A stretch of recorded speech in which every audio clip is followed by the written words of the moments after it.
Madame, mademoiselle, monsieur, bien le bonsoir à toutes et à tous. Quel plaisir de vous retrouver comme chaque dimanche soir sur Canal Algérie pour un nouveau numéro de l'émission Canal Foot qui sera consacré aujourd'hui en grosse partie à l'équipe nationale algérienne aux éliminatoires de la CAN 2019.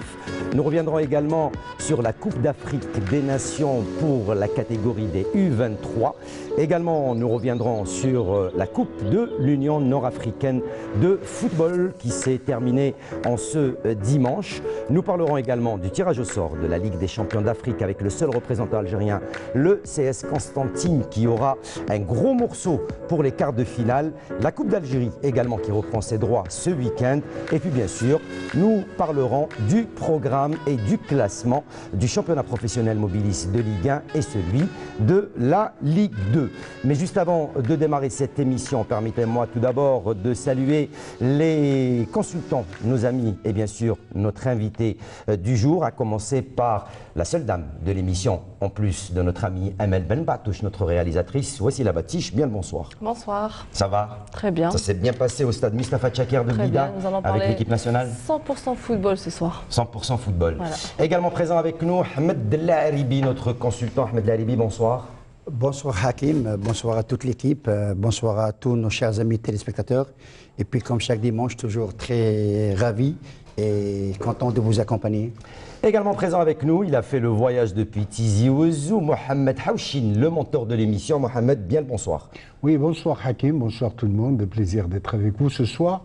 Et surtout un plaisir d'avoir revu un très bon ami que je vous laisse le soin de présenter, mais me fait rajeunir d'une bonne trentaine d'années en tout cas. Il a été international entre 89 et 91. Il a joué son premier match face au Sénégal en équipe nationale. C'était en 89, plus précisément le 31 décembre. Il a joué son dernier match dans sa carrière le 22 janvier 91 avant de raccrocher les crampons. Il a disputé 6 matchs officiels plus 2 matchs d'application avec l'équipe nationale. Il a marqué un seul but. Il a eu l'occasion de participer à la Coupe d'Afrique des Nations de 1990. Il a écumé plusieurs clubs, entre autres la GS Kabylie, Khmis Meliana, l'UST Bessa, Dukla à Prague. Il a également joué dans un club Arlbek, si je ne me trompe pas. Il s'agit de notre ami Abdelrazak Djanit, ex-international, entraîneur de football et ex-joueur international. Djanit, quel plaisir de vous avoir, marhaba bik, dans l'émission Canal Foot. Bonsoir. Bonsoir Hakim, merci d'abord de me donner cette chance de me retrouver avec tout ce beau monde. Je suis très heureux de me retrouver parmi vous et bonsoir tout le monde. Vous étiez où? Qu'est-ce qu'il devient Abdelrazak Djanit? Djanit, toujours dans le milieu de footballistique. C'est vrai, c'est une bonne question là. Bah oui. C'est très important de signaler que de nos jours, les gens qui ont marqué le football, qui ont servi le football, corps et âme, c'est malheureux de dire qu'on est à l'ombre. Ils sont un petit peu marginalisés. Pour ne pas être agressif, dire marginalisé, mais on se trouve à l'écart. On se trouve à l'écart. On ne donne pas notre chance de s'exprimer, de donner toute notre expérience, le vécu, c'est-à-dire le vécu qu'on a passé dans le milieu de football. Je pense qu'on est un peu marginalisé, oui, voilà, par rapport à ça. Avec du recul, quelle est l'appréciation que vous avez un petit peu sur le football national actuellement? Vous qui avez raccroché les crampons depuis 91 déjà. Donc, tellement ça passe vite hein, dans le milieu de football. Donc, il y a de belles choses, il y a le milieu de football qui s'améliore. Donc, par contre, nous, en Algérie, je pense qu'on cumule un peu de retard par rapport, parce que les gens du domaine, ils sont pas là et ils sont un peu marginalisés. Par rapport à ça, on peut dire que notre football, il est un peu en retard et il cumule de retard par rapport à d'autres nations.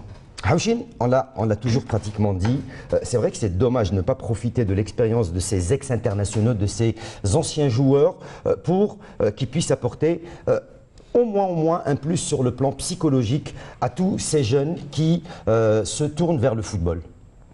Oui, je suis entièrement d'accord dans la mesure où tous ces anciens peuvent apporter leur expérience, leur amour de la patrie, des couleurs nationales, leur âme dans le football algérien, et si bien que, en tout cas, nous avons toujours dit que toutes les anciennes gloires peuvent encore servir le football algérien. Personnellement, ce soir, on risque de me répéter, j'ai le plaisir à revoir donc Abdelrazak Janit, que j'ai connu à la JS Kabylie, qu'on appelait Valdano à l'époque, avec sa chevelure. Avec sa longue il avait une belle chevelure, ouais. Il a perdu ses cheveux comme moi. Dommage, j'ai pas retrouvé les images, hein, sinon on les aurait présentées. Il avait son style chaloupé, contrôle orienté, débordement. C'est vrai, c'est pas pour lui faire plaisir, mais vraiment c'était du régal. Bon, après, il est parti à l'étranger. Je crois qu'il a fait les beaux jours aussi. L'Étoile du Sahel. L'Étoile du Sahel. Je sais qu'à Sousse, à chaque fois que je passe, ils disent Abdelrazak Janit à l'époque.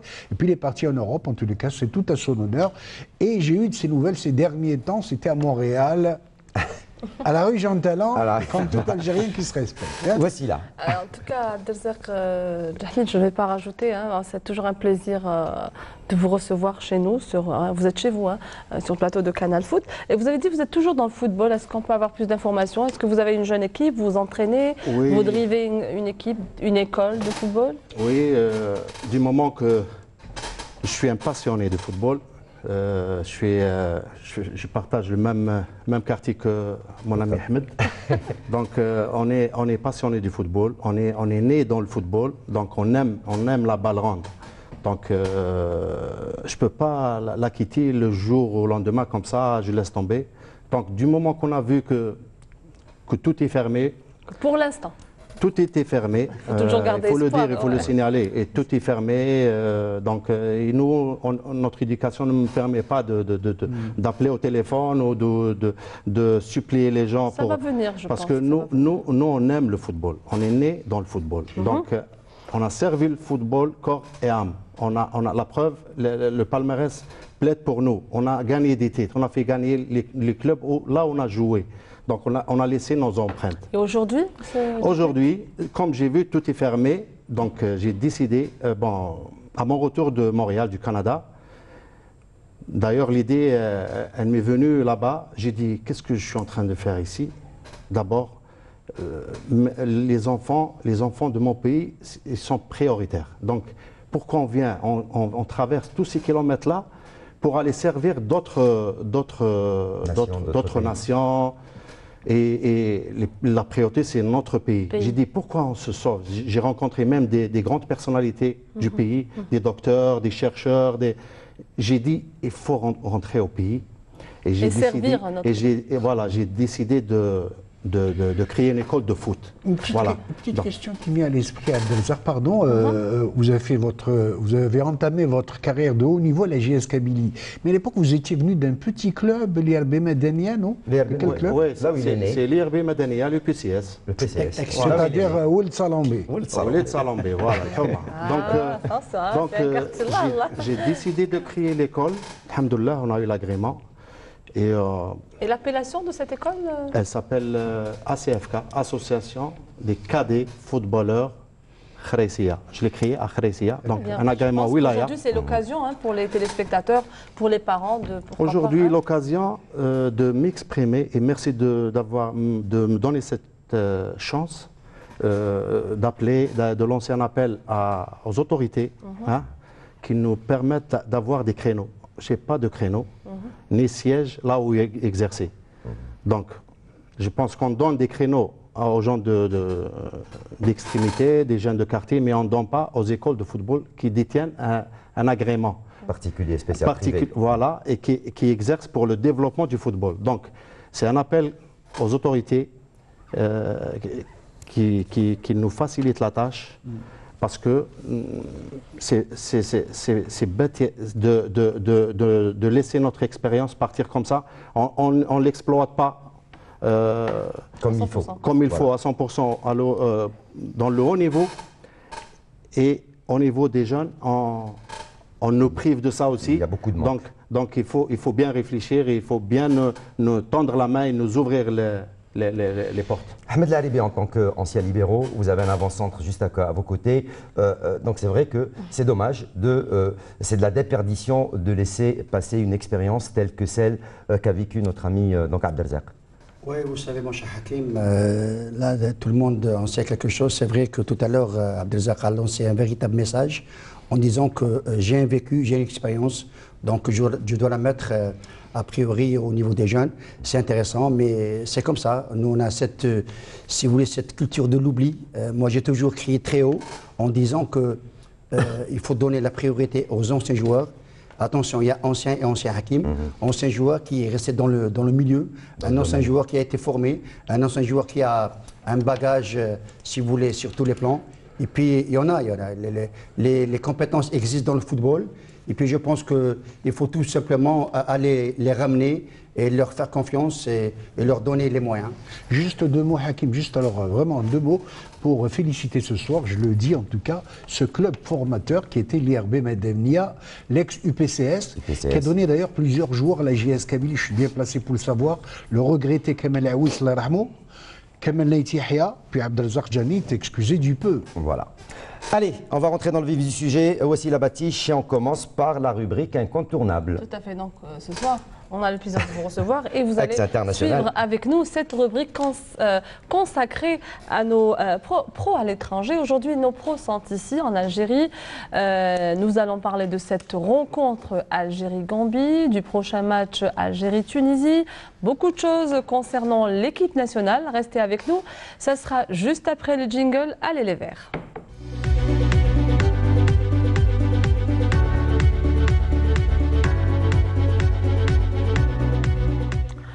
Aujourd'hui, on connaît les 22 équipes qualifiées pour cette CAN 2019 qui se déroulera du 15 au 31 juillet en Égypte.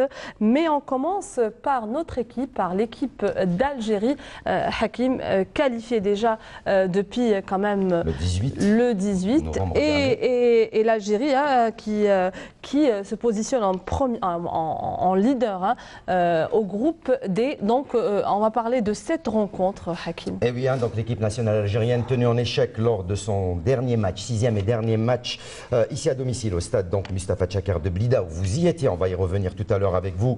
Voici la bâtiche sur le score d'un but partout par donc l'équipe de Gambie. Les Verts avaient ouvert la marque par Mehdi Abaïd à la 42e minute de jeu avant que l'équipe de Gambie n'égalise en toute fin de rencontre, 92e minute de jeu. Alors messieurs, je commence par Mohamed Haouchine. Un match sans enjeu pour les Verts, sans enjeu pour Djamel Belmadi, mis à part peut-être le fait de faire une revue d'effectifs et d'aligner peut-être des jeunes joueurs qu'on n'a pas l'habitude de trop voir avec l'équipe nationale algérienne. Et je dirais en tout cas, tant mieux, et c'est tant mieux que Djamel Belmadi a osé. Il a aligné pratiquement une équipe B, mais très rajeunie.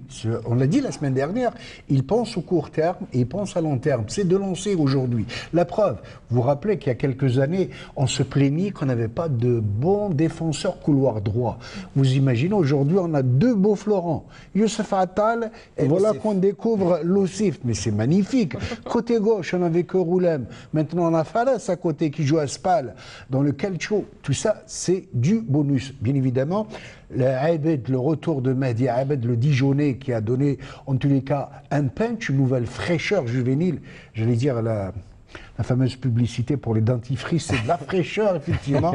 Et on en avait besoin, en tout cas. Alors, moi, je vous le dis, Ben Nassar qui a été élu, vous savez, meilleur joueur du mois de février à Empoli, s'il vous plaît, en première ligue italienne. Que demander de plus pour un jeune qui est en train de briller? Et puis, je ne vous dis pas, la classe à l'état pur, c'est Ounas, l'ancien Bordelais. Franchement, moi personnellement, il m'a emballé, même s'il a ce péché mignon, ce dribble un peu de trop, bon, bien évidemment, mais ça viendra en tout cas, c'est du régal aux yeux. Une petite déception pour Boudaoui et Naïdji, peut-être que là, ils se cherchent. C'est des garçons qui explosent, qui se laissent aller à des fantaisies, à une aisance technique incroyable au niveau du parado. Mais là, bon, ce n'est que des débuts. Darfelo, on peut lui accorder les circonstances atténuantes dans la mesure où il était blessé ces derniers temps. Il joue en Hollande à vitesse. Et puis, pour terminer, une bonne charnière centrale.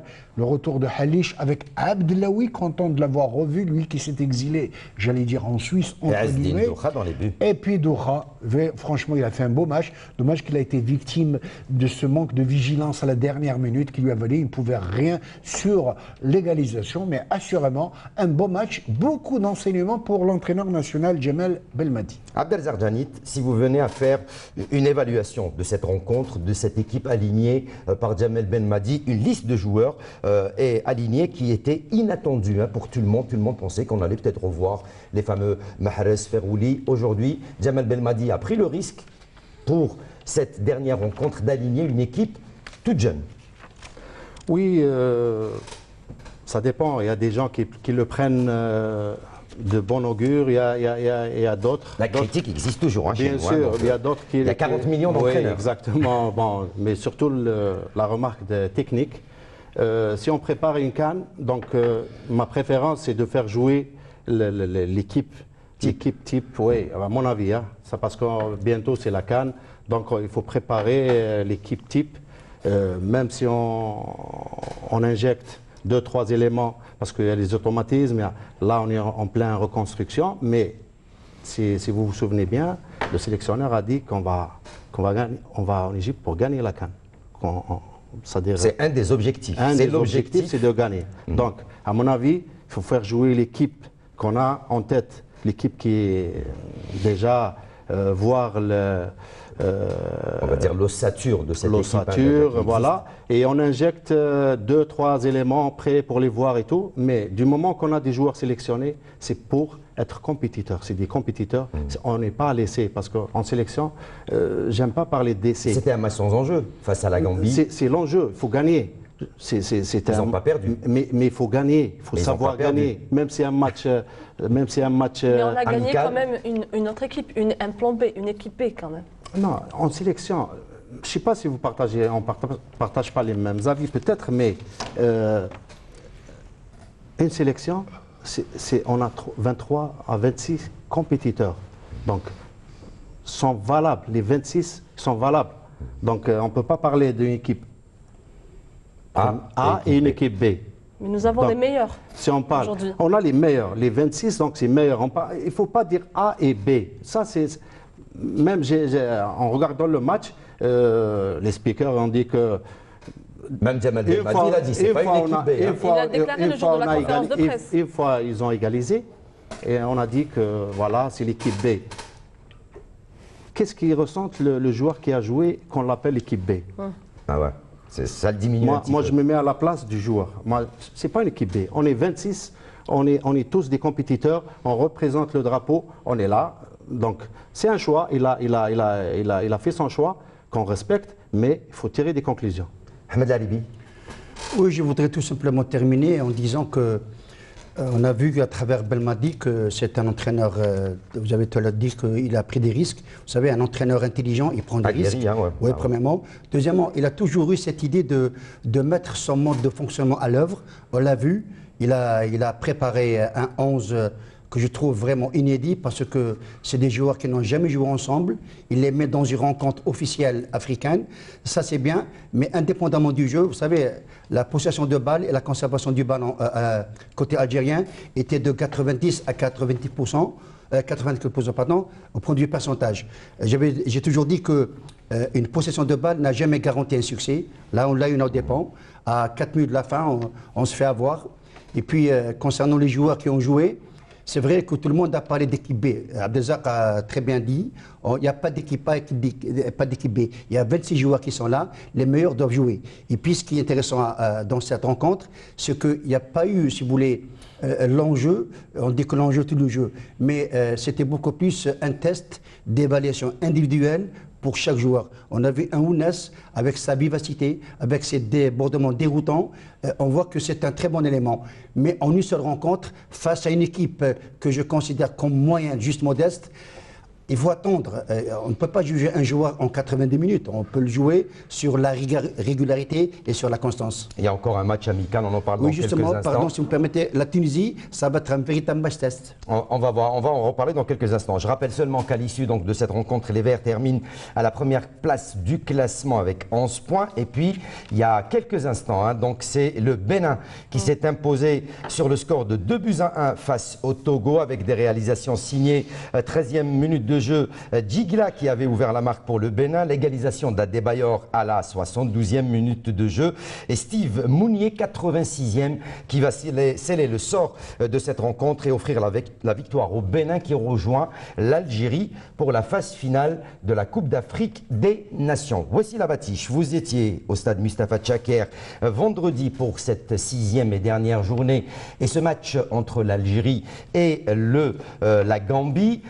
Vous vous êtes rapproché des joueurs à la fin de la rencontre. Dites-nous ce qui s'est passé à la fin de ce match. En tout cas, que de belles choses. Donc, on reste encore et toujours avec cette rencontre Algérie-Bénin. Je vous invite à suivre avec nous ces quelques déclarations. D'abord, on commence par les acteurs de cette rencontre, les joueurs.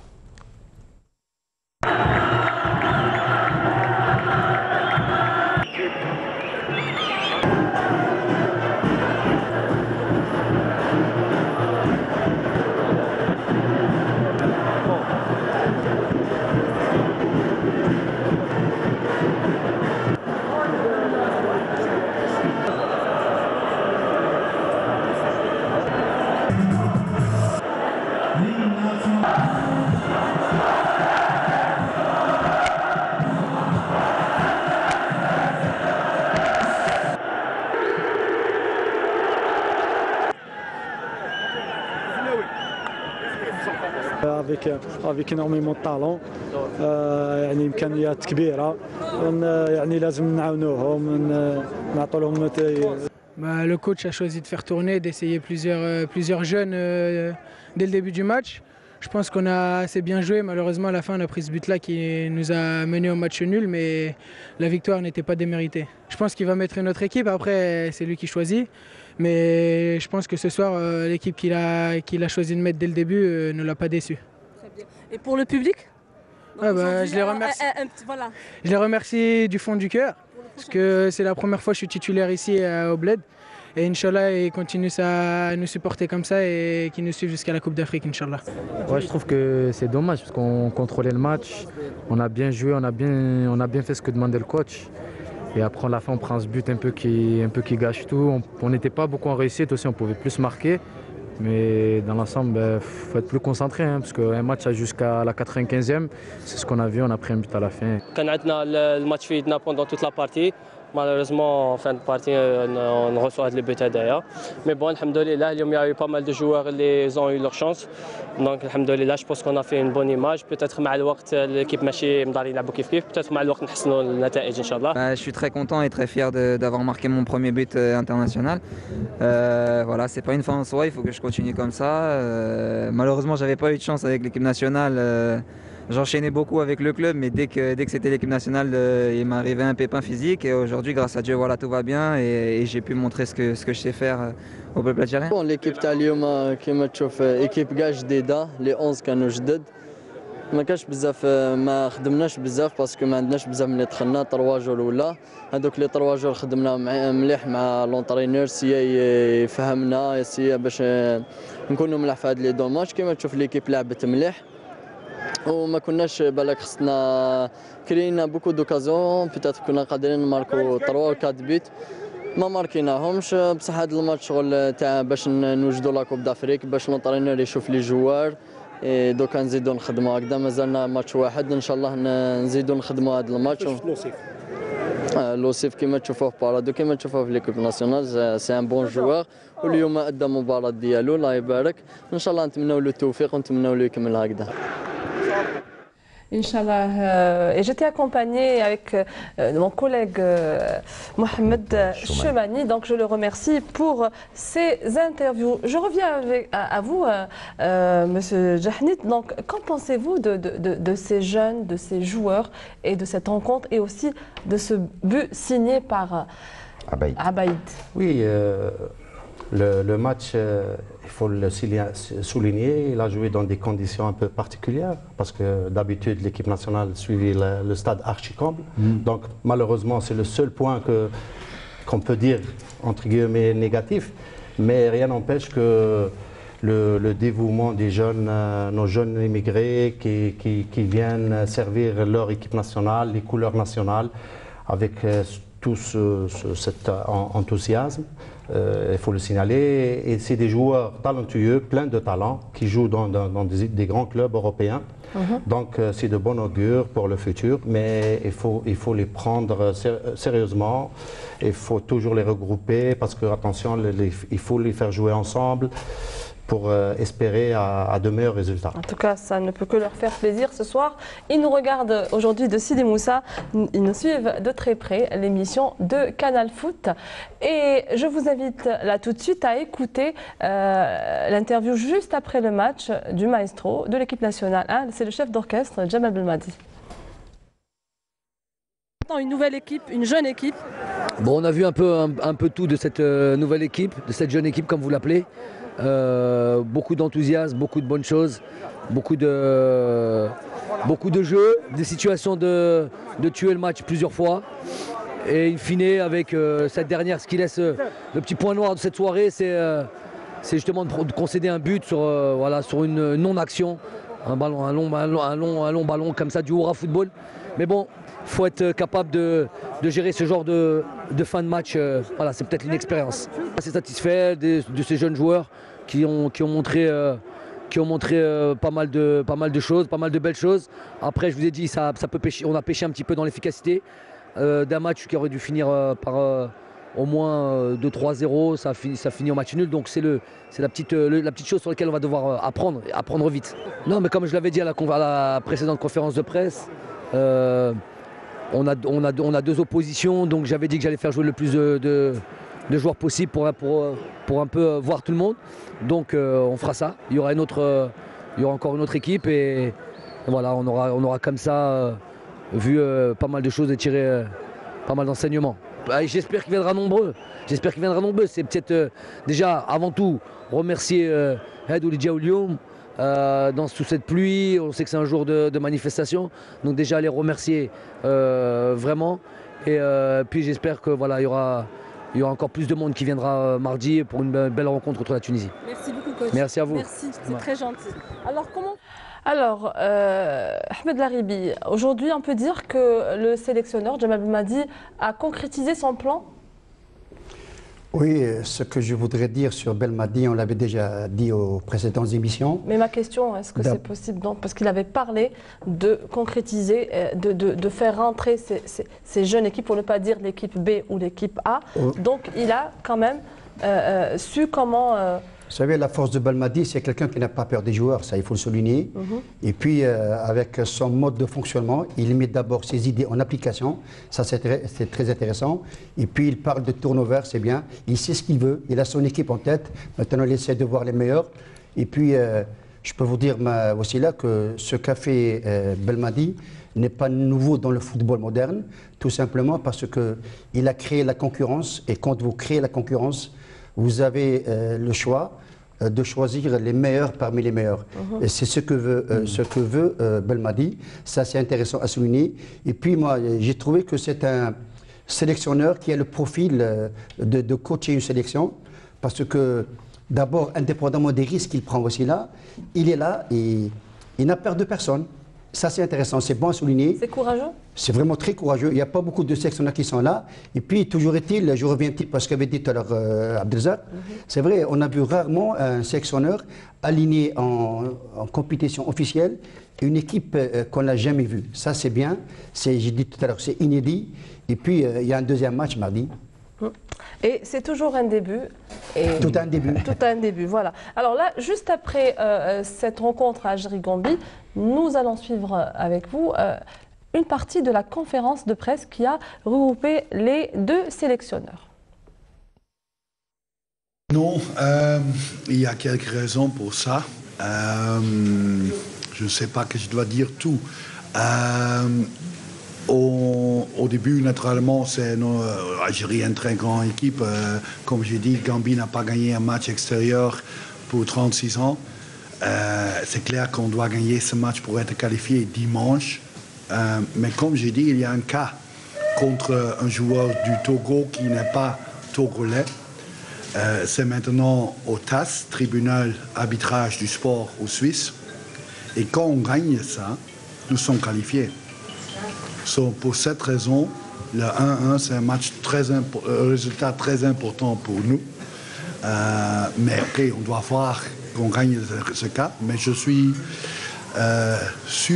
presque sûr qu'on gagne ce cas, parce qu'on a des preuves que le joueur n'est pas togolais, il a un passeport et il est né au Nigeria, on a tout, on a un très bon avocat.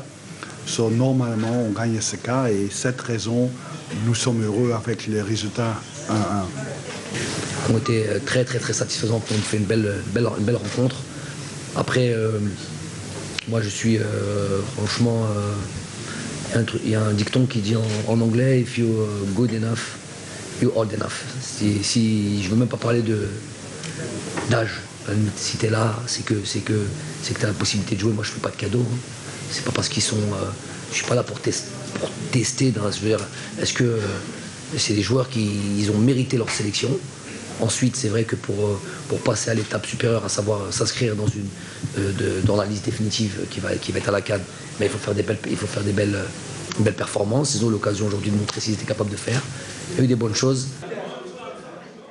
Et là, je reviens vers vous, Mohamed Haouchine. À votre avis, est-ce que le match a fini à donner raison au sélectionneur Djemal Belmadi? Oui, je pense que oui, dans la mesure où il y a eu beaucoup d'enseignements, nous l'avons dit et si bien redit. En tout cas, il a donné la chance à des jeunes qui ont qui sont exprimés pleinement sur le terrain. Bon, il a tenté aussi, il faut le dire, qu'il a testé aussi, on a oublié de parler de Belaïli. Belaïli qui a été mi-figue, mi-raisin. Bon, en tout cas, il a tout intérêt à se racheter, même d'ailleurs, s'il a été libéré aujourd'hui, paraît-il qu'il a été, que l'Espérance de Tunis a préféré, a souhaité le rappeler. Vendredi, il a une rencontre au Qatar pour la Super Coupe d'Afrique. On parle même, en tout cas, de négociations avec les dirigeants de l'Espérance de Tunis qui espèrent lui faire re-signer une prolongation de contrat, il fallait le signaler.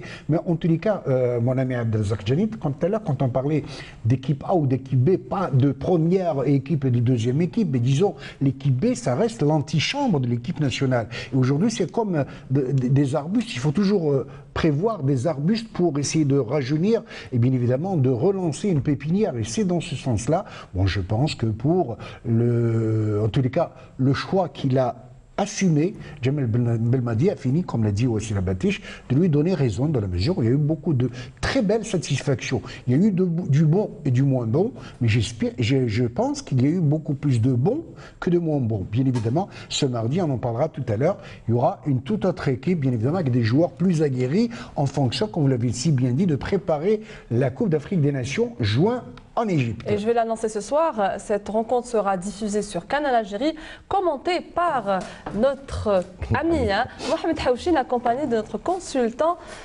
Ahmed Laribi. Ce sera en direct sur Canal Djilali Touzi. Djilali Touzi. C'est toujours la même famille. Oui, on sera tous. On ira tous. Ahmed, il fera la Coupe d'Algérie avec nous. L'essentiel, on sera tous avec l'équipe nationale. Alors là, monsieur, notre collègue Mohamed Choumani s'est rapproché du président de la Fédération de football gambienne, monsieur Lamine Kababadjou. Je ne sais pas si vous avez une histoire, vous avez déjà rencontré le président. Vous savez que c'était l'occasion de lui poser une question concernant le séjour en Algérie. Et nous allons écouter sa déclaration au micro de Mohamed Choumani. Depuis qu'on est arrivé, tout est bon, La réception de la partie de la préparation au niveau des visas, arrivé à l'aéroport, la réception était bonne, tout le monde était là. Les conditions de l'hôtel, c'est bon. Comment ça s'appelle, l'escorte. Chaque fois, on fait le mouvement dans la ville de Blida. Il y avait des sécurités. La condition de la terrain aussi. Dès lors, c'est très bon, c'est fantastique. Sauf le temps qui n'était pas assez amical avec nous, mais c'était bon. Tout le monde, c'était bon. Tout est bon. Nous, on est là, comme c'est le football. Gambie, nous sommes derniers dans le groupe. Donc, nous ferons tout possible pour partir avec le 3 points, pour qu'on puisse s'installer bien dans le groupe. Algérie est déjà en avant, le premier dans le groupe. Mais c'est le football, chacun va faire ce qu'il peut. Mais à la fin, c'est le fair play, c'est l'amical, nous sommes des pays frères, c'est le but des CAF. C'est pour qu'on s'entende, le football doit nous rapprocher, pas amener des sources. Voilà. Et donc, on le confirme, l'Algérie est un pays qui accueille très bien ses invités. Et donc aujourd'hui, le président de la Fédération gambienne nous l'a confirmé donc, au micro de Mohamed Chemani. Je l'ai dit tout à l'heure, aujourd'hui on connaît les 22 qualifiés pour cette CAN 2019. Hakim, vous avez exactement le classement et les équipes qualifiées pour cette CAN 2019. Alors il faut savoir pour que cette 6e et dernière journée, 7 matchs étaient au programme cet après-midi, dans celui qui devait opposer pour le groupe D le Bénin donc au Togo, avec la victoire du Bénin sur le score de 2-1. Les autres rencontres, la Libye, elle, qui jouait face à l'Afrique du Sud et qui pouvait elle aussi se qualifier, a été battue par l'Afrique du Sud 2-1, et donc la Libye qui est éliminée, c'est l'Afrique du Sud qui passe. Il y avait également la Tanzanie qui s'est imposée sur le score de 3-0 face à l'Ouganda, le Cap-Vert qui a fait match nul 0 partout face au Lesotho, la République démocratique du Congo qui s'impose devant le Libéria et le Zimbabwe qui bat le Congo sur le score de 2-0. Alors pour les pays qualifiés, on connaît les 22 équipes qualifiées. Surprise, première fois dans l'histoire, le Burundi qui se qualifie à la prochaine Coupe d'Afrique des Nations pour sa première fois, alors que le Burkina Faso, pour sa part, n'a pas eu la chance, est éliminé. Alors Hakim, je peux vous dire que vous me tendez la perche, parce que je vous le dis avec beaucoup de plaisir. Ce soir, à tous ceux qui nous regardent, la Coupe d'Afrique des Nations a toujours été une très belle aventure et la plus grande épreuve africaine, il faut le dire. Ce soir, il n'y a pas que le Burundi. Le Burundi qui a été d'ailleurs qualifié, vous savez, par Fiston, le joueur de la GS Kabylie. C'est lui qui a donné la balle décisive à la 75e minute de jeu. Il fallait le faire en tout cas. Mais il y a aussi Madagascar qui se qualifie pour la première fois. C'est le pays de notre ami Amada, le joueur du Mouloudia. Et puis pour terminer, la cerise sur le gâteau ce soir, je vous le dis, c'est nos voisins d'à côté, la Mauritanie, la première fois qui se qualifie. Et le grand regret ce soir, mon ami Hakim et tous mes amis ici présents, c'est que dommage, le Maghreb a raté une occasion historique de placer 5 pays ce soir. La Libye nous a fait défaut ce soir. Sinon, ça aurait été magnifique. Pour la première fois dans l'histoire, le Maghreb aurait pu placer 5 pays. C'est dommage que nos amis libyens qui disputaient le match décisif ce soir à Sfax, en Tunisie, ont malheureusement. Et alors, pour terminer, sympathie pour sympathie, le petit pays de la Guinée-Bissau qui va disputer sa 2e Coupe d'Afrique des Nations. En tous les cas, c'est tout à son honneur. Danit, pour vous, surprise, pas surprise, mis à part peut-être le fait est que la Mauritanie, également donc le Burundi qui se qualifie pour la première fois de leur histoire à la CAN.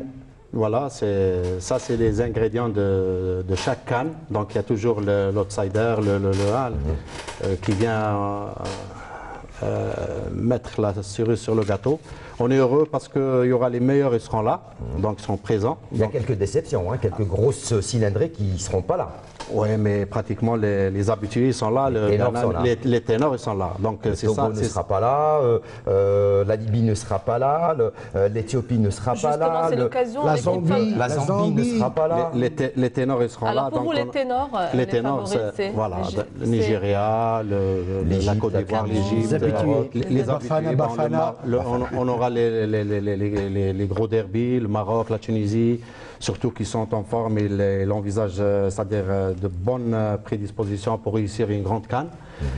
Donc on va assister à une c'est très belle. C'est trop tôt de donner un pronostic pour une finale. Il y a quand même il y a de la pâte. Il y a de la pâte et il y a une odeur. Et je savais que le football africain a toujours été curieux. Vous savez que ce soir, le Cameroun est normalement qualifié. Mais savez-vous que le Comore a décidé de saisir la FIFA pour demander à être qualifié. Pourquoi? Parce que le Cameroun devait organiser la Coupe d'Afrique des Nations 2019. On l'a dessaisi. Et vous savez que la réglementation de la CAF dit que s'il y a un club organisateur qui se désiste à la dernière minute ou à qui on enlève, est automatiquement éliminé. Et je peux vous dire que le pays des Comores, qui sont en 3e ou en 4e position, ont décidé de saisir la FIFA et risquent d'obtenir gain de cause en tous les cas pour se qualifier. Il fallait les signaler ce soir. Alors pour cette édition de la Coupe d'Afrique des Nations, vous le savez, la nouveauté cette saison va être 24 équipes qui vont prendre part à cette Coupe d'Afrique des Nations. Il y a déjà 22 équipes qui sont qualifiées. Il va falloir maintenant choisir entre les deux meilleurs 3e parmi les groupes. Pour l'instant, d'après ce qu'on a comptabilisé, nous avons pour le groupe C le Gabon qui a 8 points, il est 3e dans ce groupe C. Il y a le Burkina Faso qui lui a 10 points dans le groupe I. Et il y a également dans le groupe K le Mozambique qui lui a 8 points. Ce sont les équipes qui sont pour l'instant les meilleures. Que va choisir à votre avis la Confédération africaine, même si le Burkina Faso avec 10 points est susceptible d'être repêché pour participer à cette Coupe d'Afrique des Nations? Ahmed Laribi. Oui, c'est bien de choisir les meilleurs 3e, c'est intéressant. Et puis, comme vous l'avez très bien souligné tout à l'heure, ça va se jouer peut-être à quelques détails. Ça va être beaucoup plus au goal average. Puis je pense que le Burkina Faso a une chance de passer. Et le Mozambique passera devant le Gabon. Hein, donc, à 10 points, ils sont presque qualifiés. Puis ça va se jouer entre le Gabon et le Mozambique. Donc on verra par la suite. Qui ont 8 points, sauf que le goal average est en faveur du Mozambique. Donc c'est le Mozambique qui va passer. On verra. C'est la CAF qui va décider. Tout à fait, oui. C'est pas nous. Nous on donne juste les résultats. Nous on donne juste les résultats. Alors donc sachez que c'est pas fini pour les Verts. Donc pour ces éliminatoires de la CAN, puisque Kherdin Zatchi, qu'on a eu l'occasion de recevoir hier dans l'émission Studio El Motharef avec Messoud Chicha, est revenu sur les décisions que va prendre la fédération pour préparer cette Coupe d'Afrique des Nations. Le président de la fédération algérienne a promis éventuellement 2 autres matchs amicaux avant la CAN donc 2019, en plus de ce match face à la Tunisie qui aura lieu ce mardi. Voici la bâtisse, ça se passera encore une fois au stade Mustapha Tchaker de Blida en soirée. Et donc le président avait déclaré hier qu'il y aura éventuellement encore 2 autres matchs qui seront au programme des Fennecs avant cette phase finale de la CAN 2019. Le mot qu'on va poser à notre ami Abdelrazak aujourd'hui, comment est-ce que vous voyez ce match amical face à la Tunisie? Pour vous, c'est un bon sparring partner, ça on le sait, mais ce sera également une bonne occasion de revue d'effectifs pour Djamel Belmadi avant ces 2 prochains matchs que la fédération va tenter de programmer pour l'équipe nationale. Oui, certainement. Le match de la Tunisie, ça va être vraiment le match test pour les uns et les autres. Donc c'est l'occasion pour l'entraîneur d'aligner pratiquement les meilleurs qu'il a en tête, qui va commencer peut-être la CAN. Donc c'est un match qui a toujours donné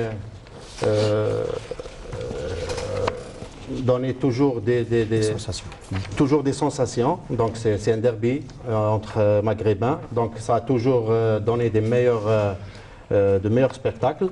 Et je pense que ce match-là, il va être aussi une occasion de jouer un grand match et à chacun de ses sélections, de prouver, d'exploiter son talent et avoir le mérite d'être parmi les sélectionnés, imposer leur sélection et confirmer leur sélection. Allez, juste avant de terminer avec donc cette partie consacrée aux équipes nationales, aussi la Batiche, on n'arrêtera pas avant de parler des 2 autres catégories. Tout à fait, donc on reste toujours avec le football, et là avec une autre catégorie, les U23. Alors, cette sélection nationale donc, a fait match nul 0-0 à Malabo face à son homologue équatorial. Voilà, il n'y a que Hawchin, M. Hawchin qui pourra le dire. Donc les Verts qui ont bien contrôlé le match ont inscrit un but au début de la 2e mi-temps, malheureusement refusé par l'arbitre de la rencontre. Avant de passer au dernier tour des qualifications, les poulains de Ludovic Batelli doivent impérativement gagner lors de la manche retour prévue ce mardi 17h au stade du 5 juillet. Hakim. Voilà donc pour ce qui était de cette catégorie, donc le match également que vous pourrez suivre sur la chaîne nationale en direct, donc ce 26 du mois de mars. Commenté par notre ami Hicham Sadoudi. Voilà, Hicham Sadoudi qui commentera cette rencontre. Autre équipe, c'est celle des U15, le tournoi de l'UNAF. Là, je reviens vers vous, Ahmed Laribi, et également avec vous, donc notre ami Janit. Donc, tournoi de l'UNAF avec les Verts qui terminent avec une victoire cet après-midi face à la Libye sur le score d'1-0, alors que le Maroc, lui, a cartonné face à la Mauritanie pour cette troisième et dernière journée. 8-0. Le Maroc qui termine en tête du classement avec 9 points, suivi de l'Algérie deuxième avec 6 points, troisième la Libye avec 3 points et la Mauritanie qui ferme la marche avec 0 points. Oui, c'est vrai, en parlant des U15, c'est très intéressant de les regrouper dans ce tournoi de l'UNAF. Ce qu'il faut souligner que cette édition de l'UNAF cette année, cette saison, c'est qu'on a invité la Mauritanie qui n'a jamais participé à un tournoi de l'UNAF. Auparavant, on avait toujours choisi le Maroc, la Tunisie, la Libye, l'Égypte. Et puis, on a vu que le Maroc a vraiment été à la hauteur dans ce tournoi, Hakim, parce qu'elle a réussi à gagner tous ses matchs. Elle a gagné contre la Libye 2-0, elle a gagné contre l'Algérie 2-1, et puis elle a vraiment fait un score fleuve contre la Mauritanie en marquant 8 buts. Donc on peut dire que U15, Maroc, Tunisie, Algérie, Égypte ont toujours été dans ce rendez-vous. Abdelzer, pour vous, à un certain moment, c'est vrai qu'on a un petit peu mis de côté peut-être ces jeunes catégories, les U17, les U15, les U14, même voire les U20, les U23. Aujourd'hui, la fédération algérienne insiste sur la formation de ces jeunes catégories. Écoute Hakim, vous me donnez cette opportunité de parler des jeunes parce que dans tous les pays du monde, on donne de l'importance, il y a tout un développement concernant ces catégories jeunes parce que c'est des pépinières pour l'équipe première. Voilà. Nous, on a tendance à négliger ce facteur. Tant mieux avec le nouveau président de la fédération qui a une expérience dans le domaine de formation des jeunes. Donc il sait ce que c'est. Donc il faut passer par là. Il faut donner de l'importance à ces catégories de jeunes. Il faut bien les encadrer, avoir des meilleurs techniciens possibles pour réussir ce programme et le former. Parce que c'est grâce à ces pépinières-là qu'on aura. Et sans oublier qu'il faut aussi...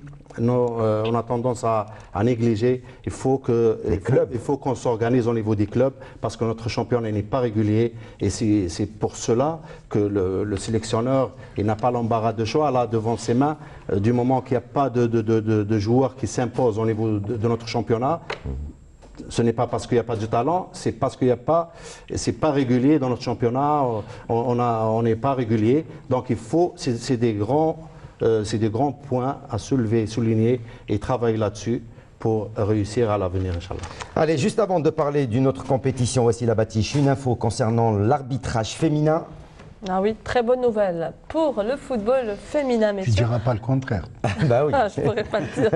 Alors, la Confédération africaine de football vient d'annoncer que des arbitres femmes vont diriger des rencontres de la Coupe d'Afrique masculine des U17 qui se déroulera du 14 au 28 avril 2019 en Tanzanie. Alors, l'arbitre tanzanienne Jonesia Rukaya et ses deux assistantes, Marie Vanjuru du Kenya et Lidwi Rakotozafino de Madagascar seront donc les pionnières dans ce domaine. Ainsi, c'est la première fois dans l'histoire du football africain, messieurs, que des arbitres femmes officieront lors d'une compétition continentale masculine. Mais je voudrais juste vous annoncer qu'elles ne sont pas les pionnières, enfin oui, en Coupe d'Afrique, en match officiel. Mais rappelez-vous, messieurs, en les années 90, il y avait une femme, une Algérienne, plus précisément de la ville de Qsar Chelala, que moi-même j'ai eu l'occasion de travailler avec elle. Il s'agit de mademoiselle Maya Fergani.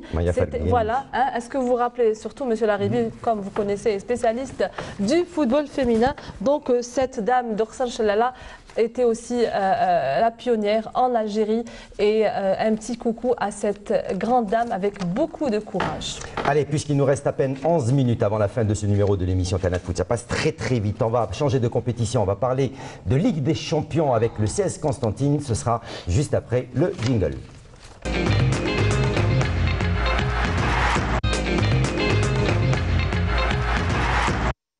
Allez messieurs, pourquoi pas? Le tirage au sort des quarts de finale de la Ligue des Champions a été donc réalisé mercredi 20 mars.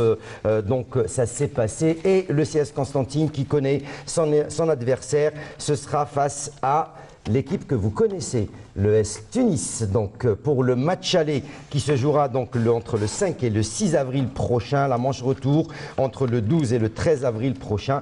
Pour les autres matchs, vous allez voir donc normalement, si les synthés sont prêts, les Mamelodi Sundowns d'Afrique du Sud seront face à l'équipe d'Al Ahly d'Égypte, les Horaya AC de Guinée face au Wydad de Casablanca du Maroc, les Simba de Tanzanie face au TP Mazembe de République démocratique du Congo. Je rappelle, les matchs allés se joueront le 5 et le 6 avril, les matchs retour le 12 et le 13 avril.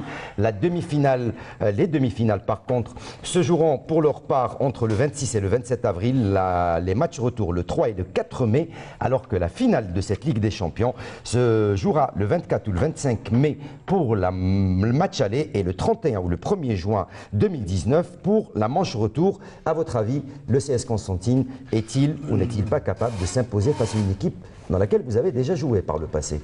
Oui, tout d'abord, je tiens à féliciter le CS Constantine et tout le travail qu'ils sont en train d'accomplir.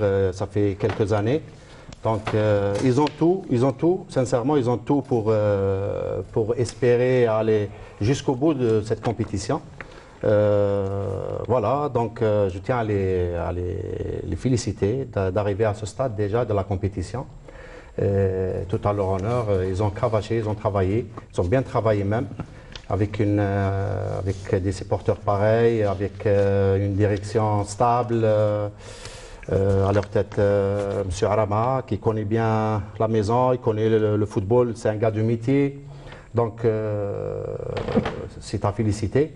Mais sincèrement, il y a un bon coup à jouer pour aller jusqu'au bout de cette compétition. Et surtout que la manche aller, Haouchin, se jouera à Constantine. Oui, moi je dis que oui, vous savez, c'est une histoire de match aller, match retard. Vous savez qu'aujourd'hui, je pense qu'il faut dépasser. Nous sommes au stade des quarts de finale de Coupe d'Algérie. Toutes les équipes de Ligue des Champions.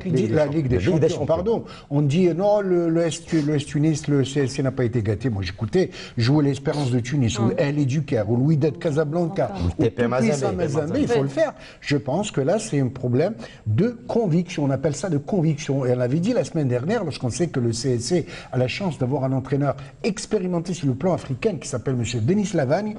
Il s'agit de décomplexer cette équipe et de lui dire basta, forza, on y va, on se qualifie. Ahmed, rapidement. Oui, rapidement, en parlant de conviction, Hakim, je pense que le CSC, vous savez, une équipe qui a battu le TP Mazembe par 3-0, une équipe qui est allée gagner contre le club africain en Tunisie, a le droit de rêver, parce que je peux vous dire que les Sénéfés seront derrière.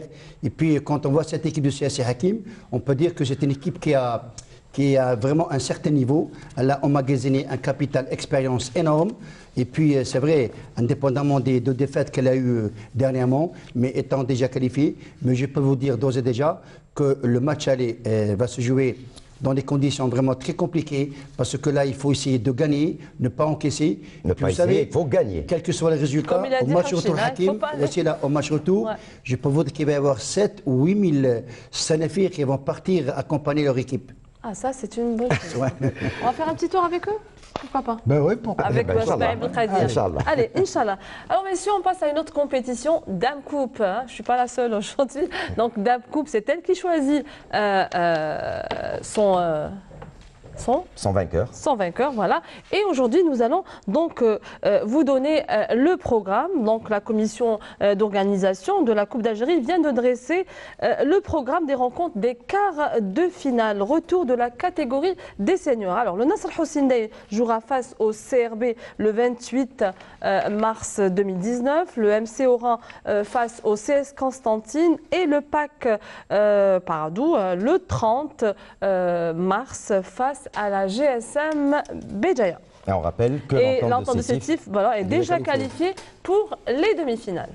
Voilà donc pour ce qui était de cette Coupe d'Algérie, donc qui reprend ses droits ce week-end. On va terminer cette émission avec la Ligue 1 et la Ligue 2. Voici la bâtiche très rapidement, sans passer par les jingles Youssef. On va aller rapidement voir les classements de la Ligue 1 et le programme de la 25e journée du championnat professionnel Mobilis Ligue 1 avec de très très belles affiches, sachant que l'USMA d'Alger reste en tête du classement avec 45 points, suivi de la GS Kabylie deuxième avec 40 points. Le Paradis Athletic Club pour sa part est troisième avec 39 points et la 25e journée nous réserve de très très belles empoignades. Ça se jouera sur 3 jours, le lundi 1er, le mardi 2 et le mercredi 3 avril prochain, avec le Difak Tajnan qui reçoit la GS Kabylie, le MOF de Béjaïa face à l'USM Al Abbès, la Ziaj Saoura face à l'AS Ain Minila, le Cap de Bourg-Bouarel accueillera le Paradis Athletic Club, le Nasr Hussein Dey Mouloudia d'Alger, le MC Oran accueillera l'Olympique de Médéa, le CS Constantine jouera face à l'Entente de Sétif et l'USMA d'Alger accueillera le Shabab Riyadi de Belouizdad. Ça c'était pour la Ligue 1. La Ligue 2 également qui reprend ses droits. Voici la bâtiche. Idem Hakim pour la D2, donc la reprise de la compétition, ça sera ce mardi 2 avril avec aussi de très très beaux matchs. Nous allons tout de suite voir ensemble avec vous le programme et le classement de cette division. Toujours le SM Agra en tête, suivi de la SO Schleuf et du Wydad de Tlemcen. Au bas du tableau, rien n'a changé, c'est toujours l'USM El Harrach, le RC Kouba et l'USM Bida. Ces 3 grandes écoles de football malheureusement n'arrivent pas et ne pourront plus. Là je pense que c'est un petit peu trop tard. Peut-être qu'il y a des petites chances pour 1 ou 2, on ne sait pas, on va voir. Et donc, le football réserve souvent des surprises. Des surprises, avec aussi de très très beaux matchs ce week-end, cette semaine, plutôt le 2 avril. Voilà donc pour ce qui était de ce numéro de l'émission Canal Foot. C'est passé très très vite. Voici la bâtiche. Merci. C'est moi qui vous remercie, ça a été un plaisir et c'était aussi une occasion de retrouver un grand joueur, Monsieur Abdelrazak Jahnit. Vous serez toujours le bienvenu. Inch'Allah, votre message est passé et ne vous inquiétez pas, les gens bien, qui font du bien pour le football, pour les enfants, Rabbi subhanahu ya'inhum, Inch'Allah. Mohamed Hawchin, merci beaucoup.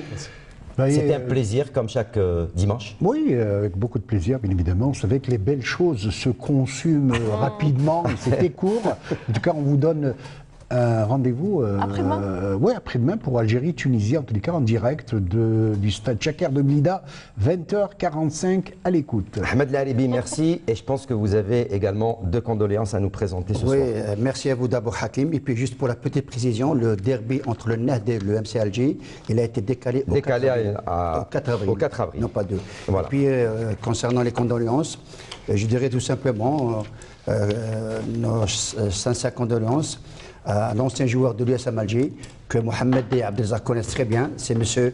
Lali Amirouche qui a perdu sa maman, qui a été inhumée aujourd'hui au cimetière de Sidi Yahya.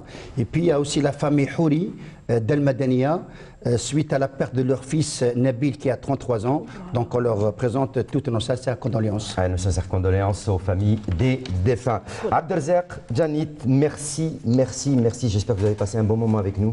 Oui, très, très heureux de me trouver parmi vous parce que je vous connais déjà et ça fait longtemps que je ne suis pas revu. Vous m'avez donné cette opportunité. Je suis vous êtes le bienvenu quand vous voulez.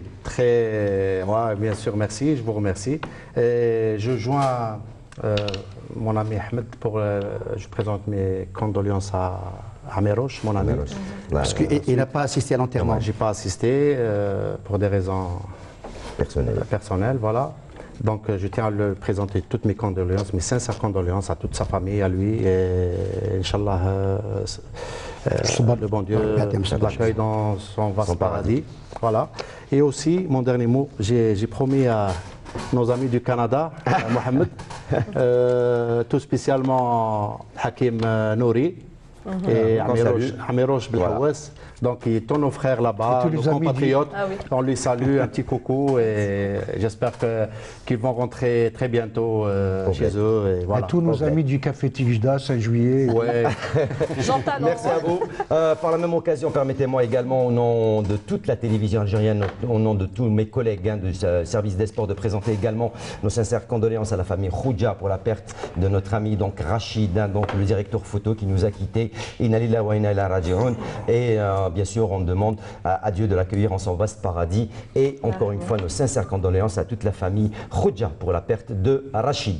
Voilà donc pour ce qui était de cette émission Canal Foot. Sans oublier bien sûr ceux qui n'ont pas eu l'occasion de suivre ce numéro de l'émission, la page Facebook, la page YouTube, mais également le www.ntv.dz pour voir ou revoir les programmes de la télévision algérienne. N'hésitez surtout pas à vous connecter.